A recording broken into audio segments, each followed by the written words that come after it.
La Sociedad Dominica de Medios de Comunicación, Sodomco, presenta A Pensar Más con Rosa María Palacios.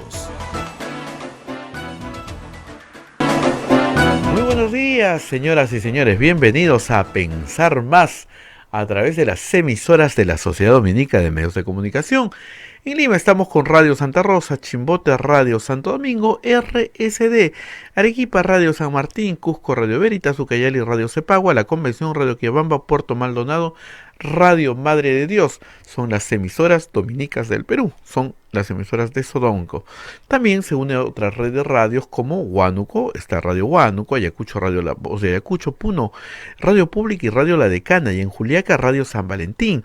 En Ancash, Radio Moro, Huancayo, Radio Cumbres, la radio del Arzobispado de Huancayo, Satipo, Radio Milenio, Abancay, Radio Estación Solar, Yurimaguas, Radio Oriente, Cajamarca, Radio Los Ángeles, Apumaque Estéreo, AM Tagua nos ponen podcast en todo el Perú y el mundo. Tenemos los aplicativos móviles, la página web de Radio Santa Rosa, www.radiosantarosa.com.pe, y los programas también se cuelgan en el canal de Sodomco y en el canal de Radio Santa Rosa, canal de YouTube. Rosa María, viernes 10 de julio. Buenos días, ¿cómo estás? Trabajo hoy y por delante, así que no paramos de trabajar.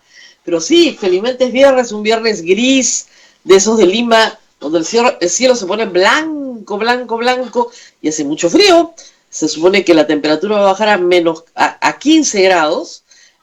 Como siempre digo, para cualquier país del mundo sería primavera, pero para nosotros es helado. 8. Y bueno, sin salir de casa, la mayoría, y con tal vez alguna esperanza, ¿no ven?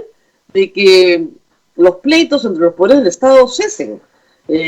Por lo menos ayer se reunieron y han expresado, como en Suiza, ¿no?, una voluntad de diálogo, de reflexión, de debate, muy distante de las groserías que escuchamos el domingo. Entonces, ojalá. Lo que hay que decir también Todo es lo que se haga por el diálogo está bien. todo Lo que se haga, todo está bien. pero seguimos con 180 muertos diarios, ¿no? Eso. O sea, es como si todos los días se estrellara un avión en el Perú. Y eso no cambia. Y a mí lo que realmente me preocupa es que el mensaje desde el Ejecutivo sea: aquí todo está bien. Todas las mañanas hay microondas del ministro Zamora inaugurando hospitales, camas, oxígeno en todas partes, ¿no? O de la señora Molinelli, presidenta de Salud, y todos los días sigo recibiendo pedidos desesperados de gente que no consigue oxígeno, no consigue cama, no consigue medicamentos y no consigue nada. Y todos los días tenemos 180 muertos. Entonces es como si viviéramos en dos realidades. Una realidad que es la de la gestión de la pandemia y otra realidad que es la de la gestión de la pandemia en cada familia del Perú. Y esas dos realidades no tienen un punto de encuentro. Y si eso fuera un tema de Congreso, realmente sería un tema importante para la gente. Pero el Congreso está decidido a vengarse del presidente, a tú me pechas, yo te pecho. Anoche estuve invitada en el programa de Jaime Chincha, y después de haber escuchado al congresista Burga de Acción Popular y a Rocío Silva Santisteban, que estaba, digamos, en una posición un poco más sensata, yo le pregunté a Jaime si él tenía un programa cómico, o sea, que no parecía un programa político, parecía un programa de lo chistoso de la política. Cosas que decía el congresista Burga eran increíbles. O sea, todo su problema era que el presidente se había equivocado, no ellos. Ellos también, pero primero el presidente. O sea, bronca de patio, de primaria, de machitos. Tanto que Rocío Silva Santisteban lo dijo: miren, yo soy feminista, he sido feminista toda mi vida, lo que estoy viendo, esto es una cosa espantosa. Machos alfa tratando de pecharse, ¿no? Como animalitos. O sea, de verdad, esa no es una conducta de una democracia civilizada. Yo te friego, tú me friegas, yo te friego, tú me friegas. Entonces, se suponía que se había disuelto un congreso, ¿no? Justamente por obstruir la administración del país. Entonces, se elige un nuevo congreso, no para que se esté pechando con el presidente, ¿no? Diciendo yo. midiéndose, ¿no? Sino para preocuparse de problemas que son verdaderos, y el comunicado de ayer lo dice. El problema número uno del Perú, el primer punto es, tenemos en este momento una epidemia espantosa, que ha destruido tanto que ni siquiera podemos todavía cuantificarlo. ¿Y qué estamos haciendo respecto de eso? O sea, miren, si el Perú sale adelante en esta epidemia, va a ser por el esfuerzo de los peruanos, no por la, digamos, competencia de sus autoridades. Es bien triste decirlo y decirlo y decirlo y ver que nada cambia. A ver, ¿dónde están las medicinas entregadas a domicilio? ¿Dónde está el oxígeno en los domicilios que se dijo que se iba a llevar? ¿Dónde está que se iba a importar? Acuérdate, en un momento dice, ¿para qué necesitas importar? No necesitas importar nada. ¿Dónde están los médicos que se iban a contratar? El colegio de médicos ha colegiado 2.500 médicos para que puedan entrar en acción. Y dice el ministro que está todo muy bien, ¿eh? A un informe sobre oxígeno de la Defensoría del Pueblo le ha dicho, no, está desfasado, eso fue hace 15 días, ya tenemos casi cubierta la demanda completa de oxígeno en el Perú. Hoy, en unos minutos, vamos a tener en nuestro programa un pedido de la provincia del Santa, donde se está uniendo la iglesia con la ciudadanía, con las instituciones civiles, con las autoridades, para hacer un oxigetón, para comprar oxígeno y una planta de oxígeno. Entonces, ¿de qué estamos hablando? Y Ancash, como ustedes saben, todavía está en cuarentena rígida. Yo, la verdad, es que sigo sorprendida de la poca capacidad, además, de respuesta, ¿no? Después del escándalo que hicieron con las clínicas privadas el 24 de junio, estamos 10 de julio, y todavía no hay nadie que haya sido referido desde MINSA o de salud a una clínica privada. Nadie. Por lo menos el primer referido debería ser noticia, ¿no? No hay el sentido de urgencia que tiene esta enfermedad. No hay. Entonces, oye, esto está mal, eso lo tienen que cambiar. Mira tú, la ministra de la Producción, pobrecita, está enferma, ojalá que se cure muy pronto, pero ¿cuál fue el ministerio que más obstáculos puso a la apertura de establecimientos comerciales en condiciones higiénicas, por supuesto, y respetando la vida? La ministra de Trabajo y la ministra de la Producción. Y terminó siendo contagiada, no es su culpa, Dios no quiera que le pase nada esto a nadie. Pero es evidente que con todo el protocolo que imponía, no logra ni siquiera ella misma poder cumplirlo. O sea, se puede tratar de minimizar el riesgo, por supuesto, pero es imposible decir que hay riesgo cero. Y en eso se ha gastado mucho tiempo y mucho dinero que han perdido empresas durante 3 meses donde pudieron haber abierto. Yo siempre le digo a todo el mundo, ¿qué ha cambiado entre hoy y el 1 de abril? Respecto de la enfermedad. Lo único que ha cambiado es que tenemos millones de contagiados. Y vamos a seguir teniendo millones de contagiados. Eso no va a cambiar. ¿Por qué hoy sí es posible abrir, ¿no es cierto?, una ferretería y no era posible abrirla el 1 de abril? ¿Por qué? O sea, ¿por qué se ha arruinado a cientos y miles de peruanos? Lo único que tenías que hacer era poner las mismas reglas que tenías para las bodegas. Pero no se quiso escuchar. Y todavía hay zonas del Perú que siguen con estos toques de queda radicales que, reitero, son un desastre. Mira, yo ayer tuve que salir, cosa que no me gusta hacer, como sabes, pero tenía que ir a una notaría a hacer un trámite. ¿Y qué vi? En la notaría no había nadie, a ver. Nadie. De ahí paré en una farmacia. Nadie. En una segunda farmacia habían 2 personas. Entré al supermercado Awon a las 11 de la mañana sola. O sea, la primera en la fila yo. ¿Por qué? Porque ya ahora hay horario extendido. El banco atiende hasta las 6 de la tarde, como antes. No están abiertas todas las agencias, pero están abiertas muchas más agencias. Los supermercados ya expandieron su horario hasta las 8 de la noche, inclusive los domingos. Entonces cambia completamente el panorama de la ciudad.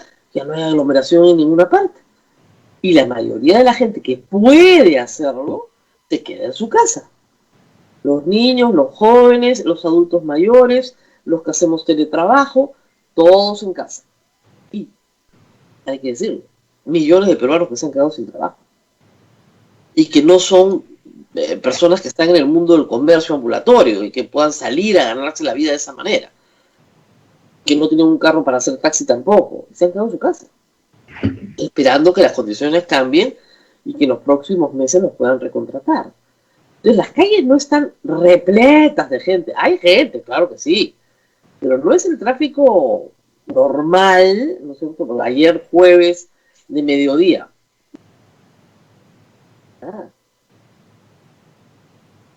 Y si uno camina por calles laterales, fuera de avenidas principales, tranquilidad absoluta. Entonces, efectivamente, es un Perú distinto. Es un país distinto, que está cuidándose lo mejor que puede con las armas que tiene para no enfermar. Y en vez de estar discutiendo esto, cómo hacemos para que menos gente se contagie, cómo hacemos para atenderla en el primer minuto, la atención primaria, que ha sido la clave del éxito en todas partes, ¿no? Estamos inaugurando nuevos hospitales que según el ministro alcanzan y sobran para las necesidades de toda la población. Estamos bien, no pasa nada. O sea, todos los días se mueren 180 personas, desde hace varias semanas, y tenemos las mismas 1.300 personas en los respiradores. ¿Qué? Y estos 2 últimos días no, pero esta semana y la semana pasada hemos tenido noticia en televisión de gente muerta en la puerta de un hospital, rechazada de 1 o 2 hospitales, que llega al tercero y ahí muere. Y aquí no pasa nada. No pasa nada. Estamos todos bien. Y cuando se le pregunta al ministro estas cosas en algunas entrevistas, las pocas que tiene, porque normalmente son microondas, o declaraciones cogidas al paso en alguna inauguración, así que todo está bien. Que todo está bien. Aquí no pasa nada. Esos son los temas que deberían preocupar a la representación política, ¿no? En vez de estar viendo qué regalan. Como digo, el Congreso está desesperado por regalar algo. ¿El gobierno regala bonos? Ah, no, pues nosotros tenemos que regalarte tu pensión. Oiga, señor, pero la plata de las pensiones no se puede sacar porque a los pensionistas pues los deja sin pensión. Ah, ya. Bueno, te regalamos tu crédito, sí, pero si ustedes quiebran el sistema crediticio y después ya no tenemos crédito, bueno, pues algo tenemos que regalar. Ese no es el punto para salir de la crisis económica ni de la pandemia. Los países que están saliendo de esto, y hay algunas experiencias exitosas que debemos imitar, han salido con atención primaria, con ubicación de los enfermos asintomáticos, con ubicación de sus contactos y con cuarentenas selectivas a las personas contagiadas. Acá no se está haciendo eso. A los asintomáticos los dejan caminar libremente por las calles sin ningún problema, porque además no saben que están enfermos tampoco. Y no tienen cómo saberlo porque el Estado no les está haciendo las pruebas. Hace las pruebas a las personas que ya tienen síntomas. A las personas que no tienen síntomas no se les hace pruebas.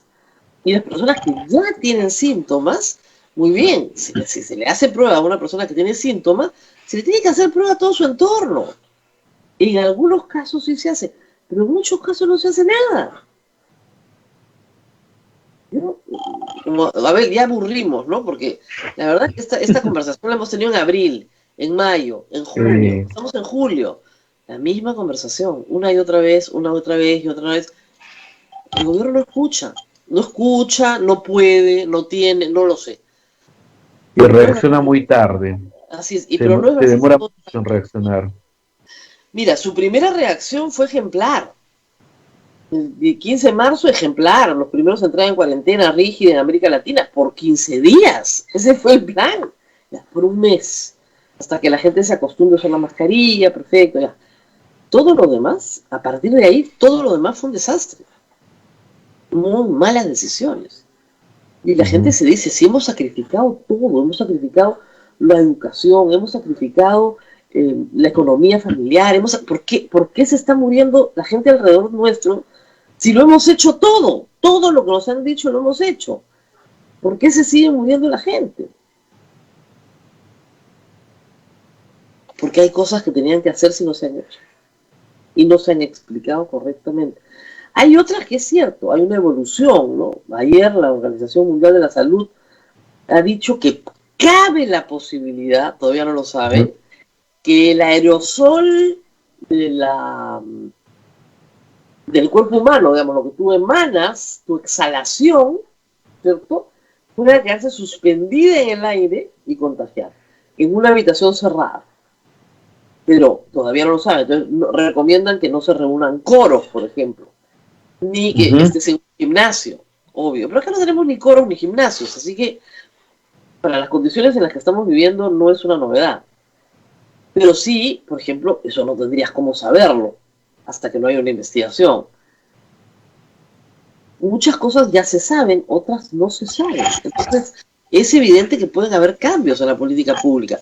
Pero en general, como tú dices, tarde, incompleto, con psicosociales y muchas veces mintiendo. O sea, que no falta oxígeno en todo el Perú. ¿Así? Y a la gente que está sufriendo conseguir un balón de oxígeno, o sea, escuchar eso le da ira, pues, ¿no? Entonces, claro, el gobierno dice, no, es que el malo es otro. El Congreso, el malo es el otro, en la clínica privada, ¿no? La gente. El malo no es otro, es un problema de gestión, un problema de mala gestión. Y el gobierno no reconoce ningún error. Y eso es un problema no porque quieras humillar al gobierno. Esa es una mentalidad, como digo, de patio de recreo, de colegio de hombres de primaria. No hay que humillar. Queremos que cambie la conducta. El error se reconoce y es magnífico reconocerlo porque eso implica un aprendizaje. Las personas se equivocan y aprenden. La persona que no se equivoca no aprende nada, nunca, no aprende nada, no corrige. Es increíble. Bueno, Abel, tenemos esta mañana al doctor Samuel Abad en un instante vía telefónica. Sí. Vamos a ir a la pausa, Rosa María. Vamos a la pausa después, para un ratito con él. Yo tengo en la mano, por si acaso, este libro que es importante, que es Hacia la democracia al bicentenario. Imagínense, qué título, Comisión de Alto Nivel para la Reforma Política. Y tengo el proyecto original de cambio del artículo 93 de la Constitución, el que modifica la inmunidad parlamentaria. La verdad es que deberían regresar al texto original del proyecto. Con algunas cositas que sí podemos discutir, ¿no? Pero era una reforma bien acotada para un problema real bien acotado. Lo vamos a discutir con el doctor Abad después de la pausa, a ver. Vamos a la pausa y volvemos con el doctor Samuel Abad, constitucionalista, y también fue uno de los asesores que renunció a la comisión consultiva. Inevitable, ¿no? Nos va a contar todo el doctor Abad, así que no se muevan ustedes tras la pausa. Continuamos con A Pensar Más a través de las emisoras de la Sociedad Dominica de Medios de Comunicación, la red Sodonco. En Lima está Radio Santa Rosa, Chimbote, RSD, Radio Santo Domingo, Arequipa, Radio San Martín, Cusco, Radio Veritas, Ucayali, Radio Cepagua, la Convención, Radio Quillabamba, Puerto Maldonado, Radio Madre de Dios, emisoras dominicas del Perú. Se une también en Huánuco a través de Radio Huánuco, Ayacucho, Radio de la Voz de Ayacucho, Puno, Radio Pública y Radio La Decana, Juliaca, Radio San Valentín, Ancash, Radio Moro, Huancayo, Radio Cumbres, Atipo, Radio Milenio, Abancay, Radio Estación Solar, el Vicariato Apostólico de Yurimagua, Radio Oriente, Cajamarca, Radio Los Ángeles, Apumaqui Estéreo, AM Tagua nos pone en podcast en todo el Perú y el mundo, la página web de Radio Santa Rosa, www.radiosantarosa.com.pe, y los canales de YouTube, tanto de Sodonco como de Radio Santa Rosa, tienen el programa ahí colgado para que usted pueda verlo en cualquier momento. Rosa María, ya estamos en comunicación con el doctor Samuel Abad. Adelante. Muy buenos días, doctor Abad. Muy buenos días, Rosa María. Muchas gracias por la llamada. Estamos probando el audio, a ver si nos escuchamos bien. Bueno, quería empezar por preguntarle las razones de su renuncia. Yo las entiendo, pero me gustaría que el público las conozca. Bueno, en primer lugar, hace algún tiempo, hace algunos meses, nos convocó la Comisión de Constitución a través de una comunicación para integrar el comité consultivo de la Comisión de Constitución y Reglamento. Como usted comprenderá, en un contexto en el cual es un congreso de breve vida debido a la situación actual, porque es un congreso que culmina el mandato del anterior, y con temas clave como era la reforma política y algunas reformas puntuales, nos parece importante colaborar desinteresadamente en el desarrollo de su función a través de las opiniones que nos pudieran solicitar. Pero lamentablemente lo que hemos visto es que no hemos tenido acogida en muchos los planteamientos, o no hemos tenido, no ha habido oportunidad siquiera de hacer planteamientos en torno a temas clave, como por ejemplo la última reforma constitucional que se ha planteado. Si no existe esta posibilidad de aportar en temas clave, de verdad, en mi caso concreto, no me parece razonable seguir permaneciendo en una comisión cuya finalidad era aportar en temas muy importantes como este, y donde lo que vimos fue una reforma muy apresurada y que no tuvo mayor debate y que no tuvo mayor búsqueda de opiniones. Esa es la razón central que justificó esta renuncia, ¿no? Pero no solamente eso, porque eso que sí es grave, por supuesto, porque una constitución tiene permanencia en el tiempo. Y creo que lo que es más grave es que el resultado de esa reforma apresurada es muy malo, muy dañino para la democracia. Y yo creo que ese es el problema más grave. No, sin duda, pero el tema, me pregunta cuáles fueron las De razones forma puntuales, es que, claro, una comisión consultiva, su razón de ser es opinar en temas centrales, y este es un tema central, y en ese sentido no ha habido ninguna posibilidad de opinar, y obviamente nuestra opinión hubiera sido en contra de una propuesta como la que se ha planteado. Y eso nos conduce a tomar la decisión de apartarnos de esta comisión porque sencillamente se aprecia que en los temas centrales, en los temas más relevantes y más importantes para la estabilidad política del país, no nos piden opinión. En consecuencia, no tiene mucho sentido estar en una comisión en la cual uno no puede aportar, ¿no? Así es. Doctor, pasemos al tema de fondo, el tema de la inmunidad. Yo tengo en mis manos todo el proyecto de la Comisión de Alto Nivel para la Reforma Política. También tengo acá en mis manos el texto del reglamento del Congreso. Entonces, el procedimiento actual en papel no se ve mal. Es decir, si un congresista comete un delito antes de su mandato, un delito común, pues sigue su proceso regularmente. Incluso, ¿no es cierto?, cuando termine este proceso, si hay una condena, debería ser arrestado por esa condena. Eso es lo que dice el reglamento del Congreso. El reglamento del Congreso dice claramente que para los delitos anteriores no se solicita, ¿no es cierto?, a la Comisión de Levantamiento de Inmunidad permiso alguno para continuar el juzgamiento. Sin embargo, el problema acá es un problema de práctica política. El caso Donaire y el caso Ríos pusieron sobre la mesa a dos congresistas con delitos cometidos antes, muchos años antes de su mandato como parlamentarios, que obtienen una protección ilegal. El problema es que puede ser que aún reformando la Constitución, el Congreso en su práctica mantenga esa protección ilegal. A ver, el tema de la inmunidad es un tema de larga data y sin duda no es un problema solamente normativo, sino de aplicación. Ahora, si vamos al tema normativo, también es cierto que la reglamentación que está prevista por el reglamento del Congreso, el artículo 16, en teoría, si uno lo lee, parecería que está perfecto. Pero cuando uno examina con detalle lo que dice, por ejemplo, sobre delitos anteriores, o sea, cuando comete un delito común, roba, o se apropia de gasolina, un congresista cuando no era congresista, lo que dice el reglamento del Congreso expresamente es que no está protegido siempre y cuando haya habido un proceso anterior. Vale decir, lo que estableció el reglamento fue una figura muy particular. Si hay un hecho y no hay proceso, sencillamente está protegido por la inmunidad. Solamente está desprotegido si ya existe un proceso antes. Como quiera que en muchas ocasiones no hay proceso antes, sencillamente alguien ingresa a ser congresista y sigue siendo protegido por hechos anteriores. En otras palabras, lo que hizo el artículo 16 del reglamento del Congreso para hechos anteriores fue proteger a los congresistas bajo el argumento de que solamente están desprotegidos de la inmunidad si ya existía antes un proceso. Si no existía antes un proceso, siguen protegidos por la inmunidad. Esa es una arbitrariedad absoluta, porque el hecho de que exista o no existe un proceso para no resolver tiene este sentido. problema, la Comisión de Alto Nivel dice, incorpora en la Constitución, digamos, como primer acto, este problema de los delitos anteriores al mandato.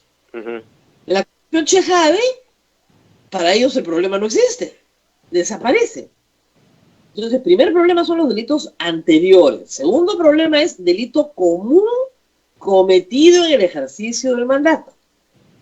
Claro. Ese es el segundo problema. Y para ese problema, lo único que se pedía era que la Corte Suprema tenga la decisión en lugar de que la tenga la Comisión de Levantamiento de Inmunidad.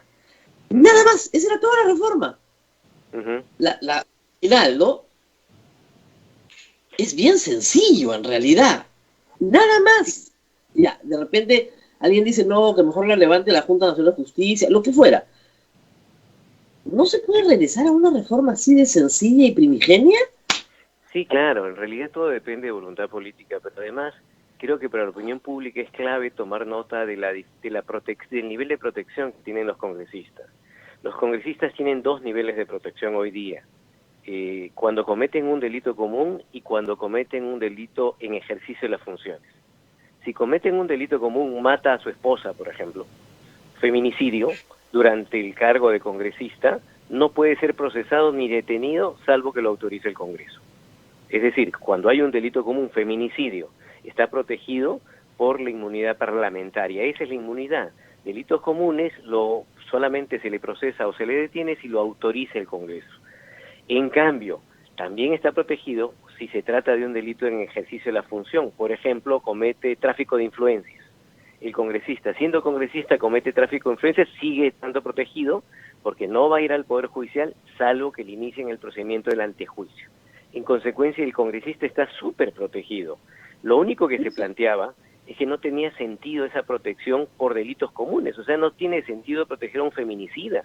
No tiene sentido proteger a alguien que comete violencia familiar o a alguien que comete cualquier delito común. No tiene ningún sentido la inmunidad para esos casos.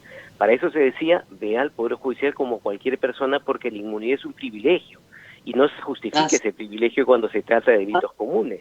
Es una figura antigua que hay que actualizarla. Doctor, usted conoce más jurisprudencia que yo. Si alguna vez se ha solicitado a la Comisión de Levantamiento de Inmunidad del Congreso levantar la inmunidad por delito común a un defensor del pueblo o a algún miembro del Tribunal Constitucional. Y hasta donde he averiguado, eso jamás ha ocurrido. Nunca ha habido solicitud. Nunca se ha planteado por inmunidad.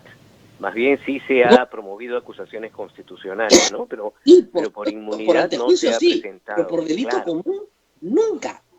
No ha habido ese problema. Porque no existe. En cambio, en la conducta de los congresistas ha habido más de 100 solicitudes en los últimos, creo que 15 años, y el Congreso no autoriza ni el 10%. Ese es el problema grave. Claro, que son delitos ni durante comunes. el mandato, ni por hechos anteriores al mandato. El caso del anterior congresista Donaire era un caso increíble. Era un caso de un oficial que cometió un delito antes del ejercicio de la función y seguía protegido siendo congresista. Eso es algo increíble. O sea, no tenía ningún sentido con las normas que en ese momento existían. No obstante, y ahí retomo lo que decías, la práctica parlamentaria, porque ellos interpretan su reglamento y la Constitución, los protegía.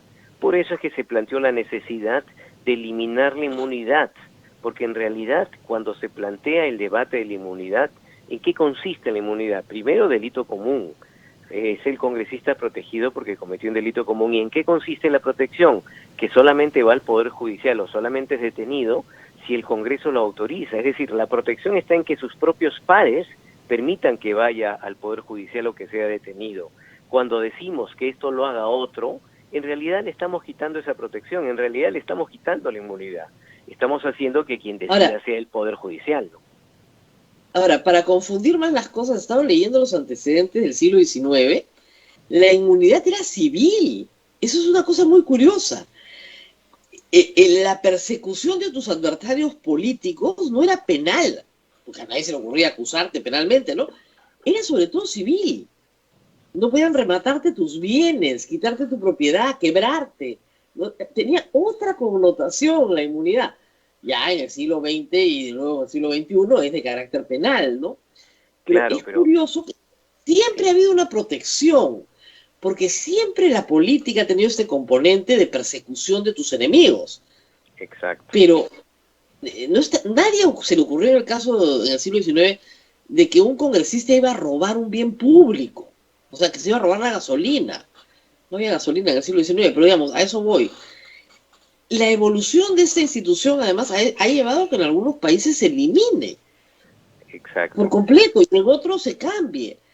Sin claro. embargo, acá hay una, digamos la verdad, lo que hay es una resistencia feroz, doctor. No quieren, en el fondo de su alma, ni los anteriores, ni estos, y tal vez ni los que vengan, quieren. Tienen mucho miedo a que esto cambie. Es que en realidad es un escudo de protección.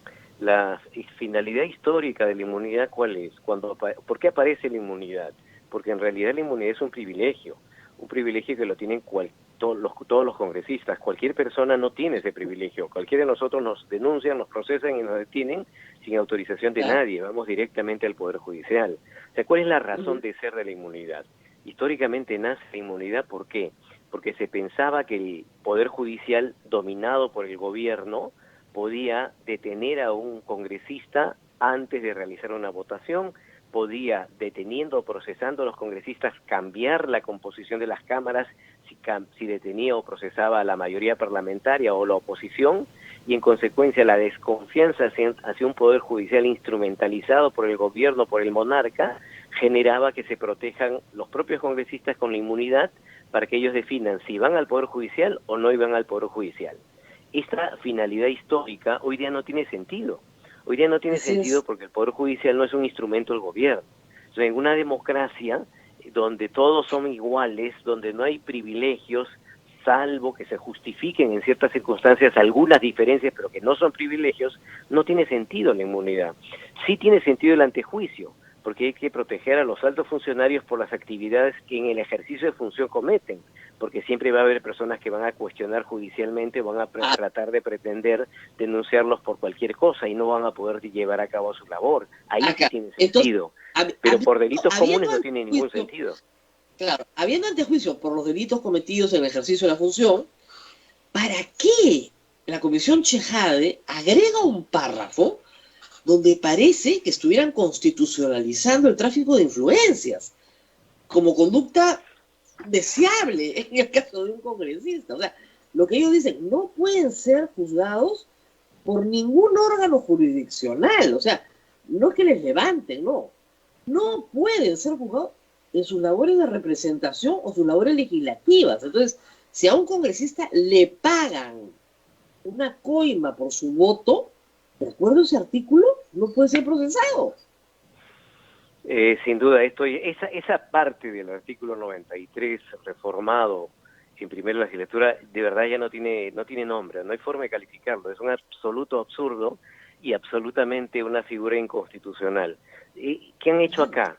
Ampliar la figura de la inviolabilidad. ¿En qué consiste la inviolabilidad de los congresistas? Es muy sencillo, no son responsables por sus votos u opiniones, es decir, si un congresista aprueba una ley, por más inconstitucional que sea, y vota a favor de la ley, no es responsable. Si un congresista decide acusar a alguien y vota por la acusación, no es responsable. Si un congresista opina, dice algo respecto a algo en ejercicio de funciones o a alguien, no es responsable. Es decir, la inviolabilidad es por actos realizados por el congresista a través de sus votos u opiniones. Pero acá lo han extendido de tal manera para todo lo que hagan. Es decir, aquí el congresista sería intocable por cualquier cosa que haga en ejercicio de sus funciones. Por ejemplo, un congresista se mete a un domicilio, no tiene posibilidad de hacerlo, bajo el argumento que va a fiscalizar. Voy a fiscalizar, ingreso a la casa del presidente, a la casa del cuñado del presidente de la República. Ingreso a la casa y voy a investigar lo que sea porque soy presidente de la Comisión de Fiscalización. no puede ingresar a un domicilio sin orden judicial. Ingresa a la casa. Está violando el domicilio. Bueno, no es responsable porque lo ha hecho en ejercicio de funciones. O si un congresista comete tráfico de influencias, no es responsable en ejercicio de funciones. Si el presidente de la Comisión de Constitución nombra como asesor a su hermano, no es responsable porque lo ha contratado en ejercicio de funciones. Eso es un absurdo, de verdad, no tiene ningún sentido y es una ampliación absolutamente irresponsable de la inmunidad. En esta redacción, Luciana León no puede ser juzgada. Dice, perdón, yo he traficado de influencias en el ejercicio de mis funciones, ¿no? Exacto. Total. Incluso se evitarían el antejuicio, o sea, los congresistas no tendrían antejuicio en la práctica, porque el antejuicio no podría juzgarlos por actos cometidos en el ejercicio de las funciones porque son irresponsables por mandato constitucional, lo cual de verdad es inconstitucional porque en una democracia no puede haber funcionarios que sean irresponsables de manera absoluta. Así es. Bueno, y además hay un problema bien serio, que es el problema de la difamación. Es decir, los congresistas en el Perú, sobre todo en los últimos periodos, tienen la costumbre de difamar impunemente. Pero usted, o sea, los hemos visto. Difamaciones, pero... Y claro, perdón, es mi opinión. Oiga, señor, eso no es una opinión, eso es una difamación. Usted afirma un hecho que es falso sobre la... Sí, en efecto, realmente ese es un tema que hay que revisar porque ellos nunca permiten que se levante la inmunidad por efectos vinculados a una difamación, ¿no? Claro, con este artículo ya no, ya sería un exceso, ¿no? En efecto, esto de verdad, esta ampliación de la inviolabilidad no tiene ningún sentido en realidad. Es una figura que genera que el congresista sea literalmente intocable y que para ellos no proceder ante juicio, lo cual realmente no justifica, o sea, no tiene ningún sustento constitucional, es una norma que si se lleva al Tribunal Constitucional debería caerse de inmediato, ¿no?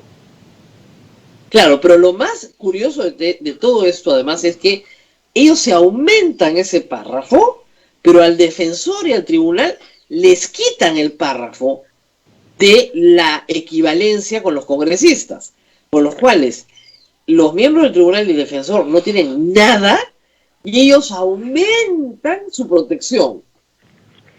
Claro, precisamente ese es uno de los cuestionamientos centrales de este desequilibrio que se está planteando con esta reforma. La idea de una democracia, de un Estado constitucional, es que haya un equilibrio entre los poderes y que haya controles a los poderes cuando cometen excesos. Y para que haya controles, los funcionarios que controlan, como el Tribunal Constitucional y la Defensoría del Pueblo, son controles distintos, sin duda, pero efectúan control, tienen que tener garantías de independencia y protecciones. Y una protección es la inviolabilidad de la inmunidad que establece la Constitución. Por ejemplo, si eliminando esta figura, si el Tribunal Constitucional dicta una sentencia que no les gusta, van a decir, muy bien, te acuso porque has infringido la Constitución. Sencillamente el tribunal no va a poder decir soy inviolable por mis votos y opiniones porque van a poder revisarle sus decisiones. Si el defensor del pueblo emite un informe, una recomendación que no le gusta al Congreso, van a poder denunciarlo libremente porque no está protegido, porque sus votos o opiniones ya no tendrían protección. Es decir, esto debilita a estas instituciones de control y lo propio pasa cuando le quitan pues el antejuicio a los ministros, porque en realidad los ministros ya, como decía hace mucho tiempo Manuel Vicente Villarán, los ministros son funcionarios que tienen una función muy insegura y muy breve. Con esta reforma constitucional de prosperar ya no va a ser, no solamente va a ser súper breve, sino va a ser absolutamente insegura y nadie va a querer ser ministro. Ahora, hay algo más grave todavía. En el balance de poderes, un congresista no puede ni renunciar ni ser revocado. Un ministro te lo baja con una censura. Un presidente puede ser vacado. Un congresista no puede ser vacado. Es decir, no hay una igualdad, nunca la ha habido. La igualdad es que los congresistas tienen mayor protección. El único funcionario que tiene una mayor protección frente al sistema de justicia es el presidente. Nadie más. Nadie más. O sea, eso es una cosa bien especial. Y ayer yo le explicaba a la gente, no todos los funcionarios, los altos funcionarios de organismos constitucionalmente autónomos, tienen las dos protecciones y hay algunos que no tienen ninguna protección. Por ejemplo, los miembros del Jurado Nacional de Elecciones, los miembros del Banco Central de Reserva, no tienen ninguna protección constitucional, no la requieren. En el caso del jurado, uno es vocal supremo y otro es fiscal, pero el jefe de la OMPE, el jefe de la RENIEC, organismos constitucionalmente autónomos, no tienen ninguna protección. Y no ha pasado nada. El problema es el Congreso, no el resto de los órganos. En efecto, el problema es el Congreso y el tema de la inmunidad es un tema que viene discutiéndose muchos años. No es nada nuevo. Lo que ocurre es que, claro, ¿quién aprueba eliminar o reducir la inmunidad? El Congreso. Si no lo hace el Congreso, esto va a ser bien difícil de reformar. Y por eso es que en su momento se planteó la idea de un referéndum. Pero para que haya referéndum, primero tenía que haber una aprobación por parte del Congreso. Recordemos lo que pasó el año 2018, ¿no? Que al final se planteó una reforma y esto quedó en el aire. Y recordemos lo que ha pasado ahora, que se planteó originalmente, todas las bancadas planteaban eliminar la inmunidad, y miren en qué situación estamos hoy día, ¿no? Claro, no, es que en realidad todos dicen que quieren, pero ninguno quiere. Entonces tienes dos formas de hacerlo. O te opones, como lo hace Fuerza Popular, o dices, no me gusta la redacción, ¿no? Entonces, claro, y si, para que le guste a todos, nadie se pone de acuerdo y no hay nada. O promulgan este engendro como una pataleta contra el presidente de la República, digo, como un patio recreo, como unos machitos alfa que se están pechando, ¿no? Una cosa de loco. Pero eso no es una reforma constitucional en ninguna parte del mundo, ¿no? Es No, francamente preocupante. Y es muy importante tomar en cuenta que la Constitución no es cualquier norma. La Constitución es la norma más importante del país. Y de verdad, la importancia que le da el Congreso, y esa es una de las razones que justificaron este apartamiento mío de la Comisión Consultiva, la importancia que le da el Congreso a la reforma constitucional, que es la norma más importante del país, es muy poco seria, ¿no? Le decía a Pedro de Vega que la reforma no debe interpretarse como un capricho político, sino como consecuencia de una necesidad.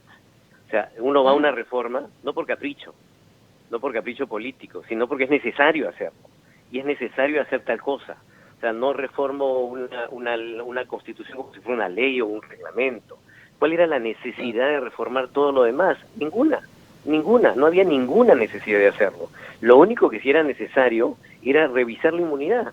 Lo único que sí era necesario era tratar de garantizar que las personas condenadas en primera instancia, por ejemplo, con una pena grave, no puedan postular. Pero fuera de eso no había ninguna necesidad de reformar todo lo demás, no había ninguna necesidad de establecer un presupuesto del 6% para la educación y otras propuestas que se están planteando.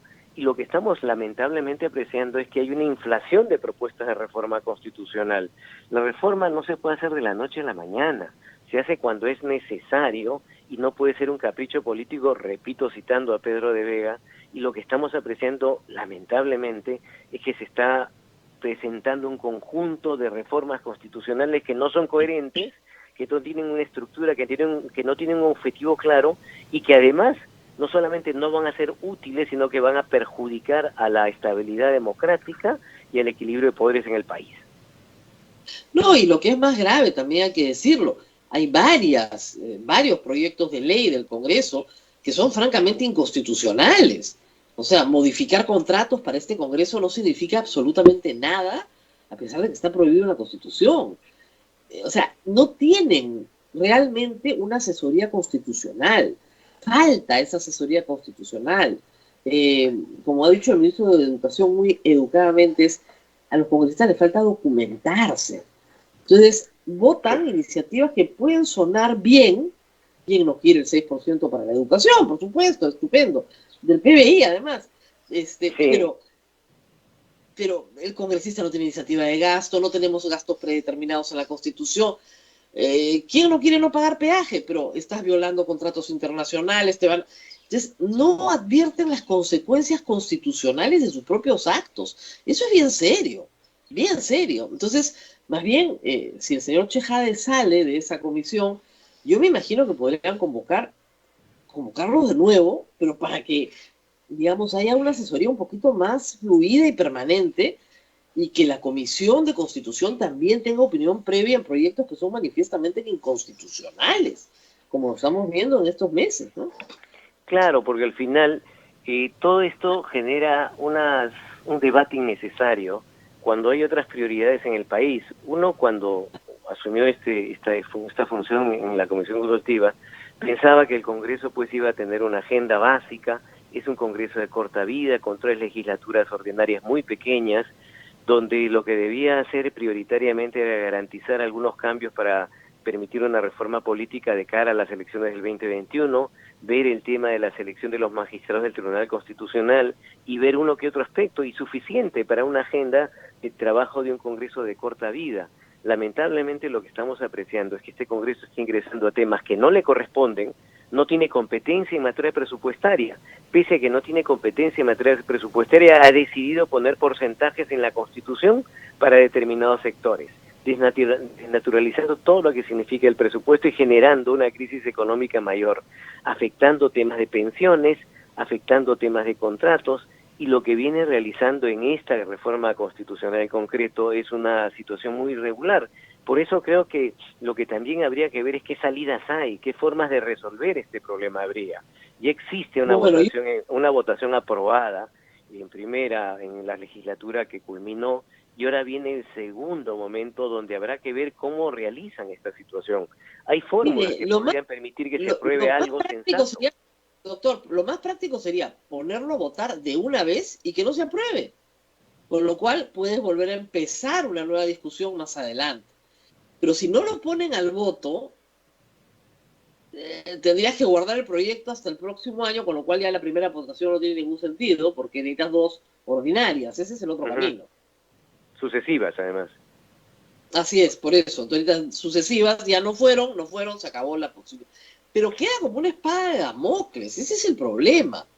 Claro, porque pero, si a ver, se molesta con el presidente, Dios sabe, para pecharlo, Dios sabe por qué, ¿ya? Y sacan esta norma, la votan en medio de la pasión, y al día siguiente es ley. Hasta que el Tribunal Constitucional la declare inconstitucional van a pasar algunos meses. Sí, es que no hay cambios magistrados antes, ¿no? O sea, lo mejor sería ponerla al voto y que los partidos que ya dijeron que no van a votar en una segunda votación, no voten, se archiva. Y el próximo año discutimos la inmunidad, porque es evidente que este año no se puede. Es evidente. Y claro, felizmente no hay apuro, porque esto podría discutirse para el Congreso que viene. Si tanto les preocupa su inmunidad, digamos, ¿no? Porque además, doctor, hay que discutir algo acá que es terrible, ¿no? Estamos hablando de personas que temen ser acusadas de delincuentes comunes, ni siquiera por la función, comunes. Están protegiendo delincuentes comunes, esa es toda la historia. En efecto. Es una cosa no, hay que buscar salidas, yo creo que hay que buscar salidas, pero hay que tomar en cuenta que lo que se ha aprobado en primera votación no solamente es lo referido a la inmunidad, también está lo referido al presupuesto del sector de educación y esta norma que impide que las personas sentenciadas en primera instancia puedan postular. Y todo eso se puede someter a votación. Entonces yo creo que habría que tener un consenso político, porque lo importantísimo en este caso es tener acuerdo político para ver qué hacer con estas reformas. Una alternativa sería comenzar a discutirlo por partes, para tratar de lograr que algo se apruebe, porque sí creo que la posibilidad de impedir que las personas postulen... El 34 y 36 podrían aprobarse, y de hecho hay consenso en eso. Lo del artículo 6 no, y lo de la inmunidad con 5 artículos de la Constitución de ninguna manera, ¿no? Entonces, pero hay que llegar a un acuerdo. Ya hay bancadas que han dicho que no van a votar de nuevo, creo que está clarísimo ya para todo Frente Amplio, para todo el Partido Morado, para Fuerza Popular que votó en contra, para Somos Perú y para Podemos. Ya no tienen los 87 votos. Sin esas 5 bancadas no están los 87 votos. Claro, pero habría que evaluar, Rosa María, si es factible que el propio Pleno, como una cuestión previa, cuando se votan los 5 artículos relativos a la inmunidad de los altos funcionarios, decida no votar los 5 en bloque, sino artículo por artículo. Esa es una alternativa que no se ha hecho antes, sí, pero que no está pedida, no está prohibida por el reglamento del Congreso. Pero doctor, el problema ahí es que incluso el artículo 93 está muy mal redactado. Claro, pero ahí podría solamente aprobarse el segundo párrafo. vale decir, aquel que Pero elimina... ya no creo que lo puedan aprobar por párrafos, doctor. O sea, por artículos Sí, puede ser, pero por claro, párrafos... depende de voluntad política en realidad. En Claro, el el pleno Congreso, el pleno todo lo puede, pero en realidad ese segundo párrafo, ese tercer párrafo es inaceptable. No puede quedar.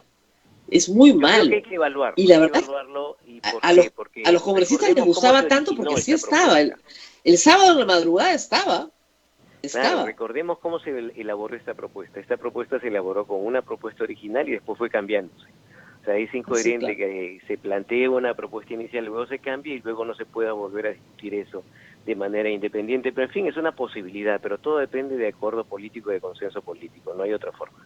Yo lo regresaría Así es. nuevamente, doctor, al proyecto del año 2019, de la Comisión de Alto Nivel, pero sí le sacaría el foro privativo a la Corte Suprema. Porque la verdad yo no creo que la Corte Suprema esté para procesar a al comepollo, a la robacable, al mataperro. O sea, son delitos muy básicos, muy comunes que tiene que ver la justicia ordinaria. ¿No es cierto? No está para ese tipo de cosas, ¿no? De verdad. Y usted habla de feminicidio, bueno, por lo menos eso es no, pero ya o sea, ladronzuelos deberían ser juzgados pues en los niveles más bajos, ¿no? De la administración de justicia. No está la Corte Suprema para juzgar eso, la verdad, creo. Pero en fin. Sí, son opciones, Bueno, ¿no? doctor, Son opciones, de son verdad, opciones, son opciones. opciones, por supuesto. Pero lo importante Bueno, creo doctor, que es que no esté los en tenemos. manos del Congreso la determinación del levantamiento de la inmunidad. Eso me parece fundamental. Gracias. Bueno, doctor, muchísimas gracias por estar con nosotros. La próxima vez lo Muchas vamos a gracias, tener más en bien, imagen, Rosa ¿ah? María. Hay que conseguir Skype, Zoom, algo, para poder Sí, comunicarse con sí. nosotros. Ok. Muy bien, doctor, muchas Muchas gracias, gracias, Rosa muchas María. gracias. Cuídate, Y nos vemos. Hasta nosotros luego. vamos a una pausa, Abel, y regresamos con la No, parte Rosa final del María, programa. De frente. no, sí, vamos de frente porque Nos la gana, hora. por favor. Vamos, sí, Vamos, agradecemos al doctor. agradecemos al Así que doctor Samuel vamos contándole Abad al y público qué es lo que le vamos a pedir. Vamos a hablar con un sacerdote, Objetón. con el padre Giovanni Sabogal Osorio, la parroquia Los Santos Mártires de Chimbote, porque se está solicitando a todos los chimbotanos, no solamente en Chimbote, sino en todo el país y en el mundo, que colaboren con su tierra de alguna manera porque hay urgencias. Y de lo que se trata es de hacer lo mismo que hizo Iquitos, colaborando para construir una planta de oxígeno. Oxigetón, así como Teletón, una oxigetón virtual realizar el día de hoy. Perdón, no, Lunes 13. lunes 13 de 9 de la mañana, bueno, en realidad todo el A día, 7 de la pero la idea es que ustedes colaboren, las cuentas las vamos a poner ahorita, hay una cuenta de ahorros en el Banco de Crédito del Perú, se puede otorgar un certificado de deducción para el impuesto a la renta. La idea es construir una planta de oxígeno medicinal. Ancash Está el padre sigue, con nosotros, Rosa María. claro, Ancash sigue en cuarentena rígida. Padre Giovanni, muchas gracias por estar con nosotros. Muy buenos días y encantado y un gusto y un placer para su servicio. Padre Giovanni, cuéntanos cuál es la situación en Chimbote respecto al oxígeno. ¿Qué está faltando? Indudablemente tenemos una gran necesidad de oxígeno. De una y otra manera nuestros paisanos, nuestros amigos, hermanos, parientes están sufriendo mucho por la escasez de oxígeno y también por la subida de precios. Es inconcebible en este tiempo de pandemia, en estos momentos tan duros que la gente no tiene trabajo, que la gente, nuestros propios hermanos se aprovechen de los hijos de Dios, que somos todos, ¿no? Entonces, nosotros somos el colectivo Oxígeno es Vida y nuestro sueño es tener una planta de oxígeno medicinal para toda la población, no solamente la provincia del Santa, sino de Casma y Guarmey, porque la planta de oxígeno medicinal tenemos y hemos visto a bien con todos los ingenieros adquirir una de 30 metros cúbicos por hora. Entonces será para toda la población. Así es. Ahora, Oxígeno es Vida se ha unido, este colectivo de la provincia del Salta, con la diócesis de Chimbote. La cuenta de BCP de la diócesis de Chimbote, hay que decirlo, porque usted sabe, padre, que a veces la gente tiene dudas. Acá está la iglesia, es la diócesis de Chimbote, y la diócesis de Chimbote incluso les puede expedir un certificado de donación. Lo que se necesita es que participe mucha gente donando, porque, padre, ¿cuánto dinero necesitan para la planta? Para esa magnitud de la planta necesitamos 1.200.000 soles. Perfecto. Este lunes, desde las 9 de la mañana hasta las 7 de la noche, por la vía virtual, se van a unir todos contra el COVID, el hashtag, y desde la Plaza de Armas de Chimbote se va a transmitir a todos, pero todo por la vía virtual, por supuesto, todas las presentaciones que ustedes han conseguido para este día.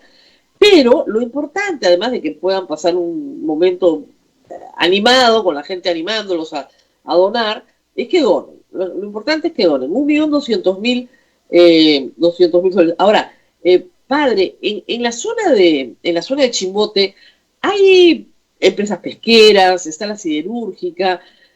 ¿La siderúrgica no tiene una planta de oxígeno que pueda donar o poner a disposición? Mire, todos, si nos unimos, lograremos grandes cosas. Estoy segura. Efectivamente, lo que dice usted, sí, del Perú tiene una planta de oxígeno, pero no se abastece. Ahorita sí, del Perú está dando oxígeno para el hospital regional, que es el hospital COVID de toda la provincia del Santa, Casma y Guarmey. El sí, del Perú, nos dijo también el director del hospital regional, ellos compraban cada 15 días el oxígeno y duraba para todo ello, pero ahora en un día y medio se acaba, por eso sí, del Perú está ayudando para los enfermos que están ahí. Y la planta de oxígeno nosotros claro, la planta está para eso, lógico, no alcanza, para toda la gente que son derivados a sus casas. Ese es el problema, ya entendí. Claro, o sea, CIDER le está poniendo al hospital regional, pero ustedes necesitan una planta para los balones que la gente lleva a las casas. Que eso es muy importante, padre, porque la mayoría de los enfermos está en casa. Si usted le pone oxígeno al toque, antes de que baje de 94 su saturación de oxígeno en sangre, le salva la vida. Así que, muy bien. Se necesita 1.200.000 soles para la planta, para que ustedes puedan distribuir balones de oxígeno a las familias que están haciendo cola buscando oxígeno de puerta en puerta. Así que hay mucha empresa pesquera en Chimbote, padre. Yo creo que ahí los pescadores podrían unirse, ¿no es cierto? Si usted se da cuenta, nosotros somos uno de los puertos pesqueros más grandes del mundo. Tenemos cantidad de empresas. Yo digo, si solamente una empresa minera ha donado en Huaraz, otra empresa ha donado una planta de oxígeno en Piura, y algunas empresas con la población de Iquitos, los empresarios madereros han donado en Iquitos, ¿cómo Chimbote no va a poder? Nosotros tenemos el mayor presupuesto del canon minero en Ancash, y esto es ilógico. Esto es ilógico completamente, tiene toda la razón, padre, esto es ilógico, pero mire, como dicen, hay que confiar en la divina providencia y esperar que este domingo, ¿no es cierto? Y este lunes, el lunes, claro, pero pueden ir donando desde ya, no hay problema, con tal de que la plata llegue, no hay problema. Estas son cuentas, repito, de la diócesis de Chimbote. Cualquier persona que se quiera comunicar con la diócesis de Chimbote, también que lo haga, si es que quiere hacer una donación muy grande, necesita un certificado de donación, pero háganlo de una vez. Toda donación chiquita también, por supuesto, aporta. Y a todos los chimbotanos que están en el mundo entero, que nos escuchan a través de Radio Santo Domingo, de Chimbote, y Radio Santa Rosa desde Lima, bueno, que se manden 10 soles para sus paisanos, ¿no? O sea, esto es para ponerle oxígeno a la gente que se está muriendo en sus casas. Es muy urgente, esto realmente es muy urgente, porque si hay algo que sí salva la vida, es el oxígeno. Eso está probado. O sea, hay medicinas que están discutiendo que sí, que estas, que las otras, que no. El oxígeno, desde el primer momento en que una persona baja su saturación de oxígeno en sangre. Si se le pone oxígeno en 94 o menos, salva su vida. Si lo lleva a un hospital con la saturación en 80, no hay mucho que hacer. Entonces necesitamos el oxígeno. Padre, le deseo mucha suerte. Estoy segura que la va a tener y estoy segura que hay mucha empresa pesquera en Chimbote que su gente está sufriendo esto, su propia gente. Y que Sí. entre todos 1.200.000 se puede conseguir. Claro. Y armar mire, una planta. Y se puede armar una planta en una semana. No es nada complicado. En Sí. Iquitos lo han hecho bien y yo estoy seguro que lo van a poder hacer bien en Chimbote también. La Organización Mundial de la Salud nos ha dicho claramente que esto tenemos que convivir con la pandemia. El oxígeno se va a necesitar siempre, siempre se va a necesitar. Y todos estamos llamados a ser solidarios. Como dice Jesús, no basta ver al que sufre, hay que compartir con ellos, siendo solidarios, generosos y también, yo siempre he dicho este dicho, nadie es tan pobre que nada puede dar, todos podemos compartir. Gracias, algo se puede compartir. Muy bien, padre, muchísimas gracias por esto.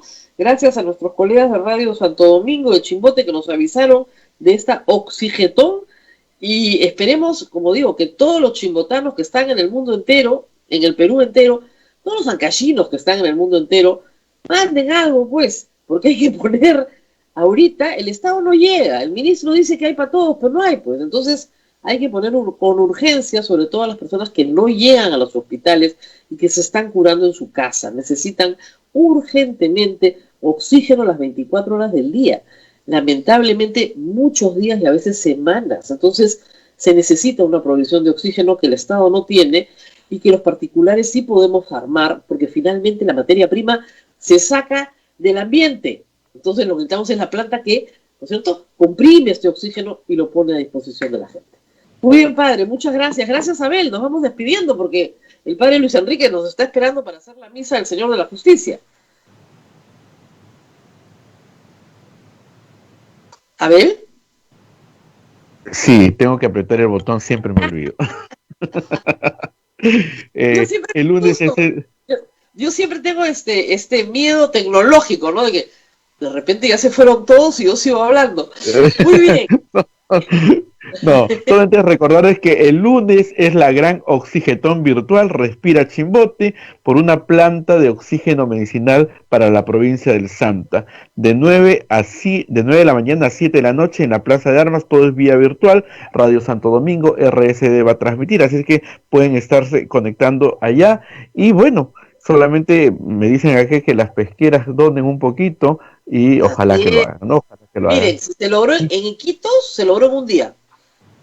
El padre pensó que no iba a poder, y en un día le donaron el 1.200.000 que necesitaba para hacer la planta.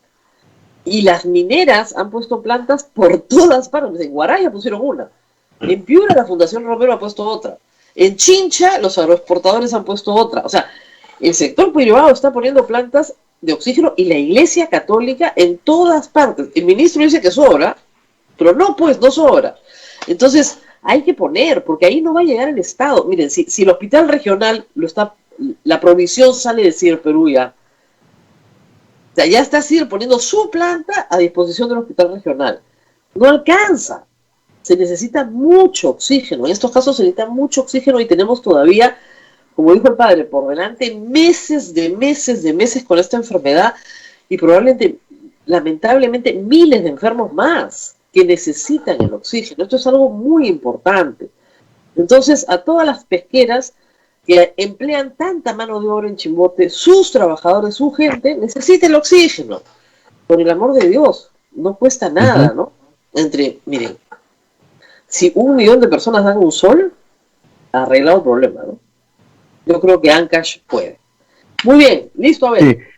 También la conferencia episcopal peruana está haciendo una campaña que se llama Respira Perú. Así es. Respira Perú y también hay toda una campaña, vamos a estar promocionando las cuentas porque si bien es cierto se elige un día, pero las cuentas bancarias están abiertas y podemos ayudar todos los días todo lo que se pueda. La conferencia episcopal peruana está haciendo también este hermoso trabajo, Respira Perú. Así es. Y como dijo el padre, nadie es tan pobre que no tenga algo para dar. Porque si usted dice, no, yo no tengo nada para dar, no, tiene sangre. Siempre se puede donar sangre. Todo el mundo dice, yo no tengo nada. ¿Sangre no tienes? Sí tengo sangre. Anda a donar, pues. Porque eso puede donar cualquiera. No cualquiera, pero muchos podemos donar. Aunque creo que a mí ya me sacaron hasta los 55, nomás tengo 56, o sea que creo que ya me sacaron de la lista, pero siempre podemos dar algo. Algo. Un solcito, pues. Algo. Y con eso podemos juntar una cantidad suficiente para tener la planta lo antes posible. Lo antes posible. Esto es bien importante. Y yo creo que en Lima también, Abel, en algún momento vamos a tener que discutir la posibilidad de hacer una planta gratuita, ¿no? Para el Callao y para Lima, gratuita, digamos, en el sentido de que sea a precios muy bajos, para finalmente hacer que este elemento tenga una provisión continua, porque se necesita mucho. Todos los grandes hospitales tienen planta de oxígeno malograda. Las clínicas privadas tienen planta de oxígeno, esa sí funciona, y por eso cuando llegan los enfermos, en emergencia nomás les ponen el oxígeno. Lo sacan adelante, ese es todo el tema, lo sacan adelante. Muy bien, así es, Rosa María, nos vamos hasta... Enrique, perdónenos, pero ya le entregamos el programa para que haga la misa. Muy bien. Así es, nos vamos con la misa del Señor de la Justicia. Cuídense mucho, feliz fin de semana, Rosa María, y a todos nuestros oyentes. Chao, chao. También. Hasta pronto. Chao. Hasta aquí, A Pensar Más con Rosa María Palacios. Este programa fue producido por la Sociedad Dominica de Medios de Comunicación, Sodomco.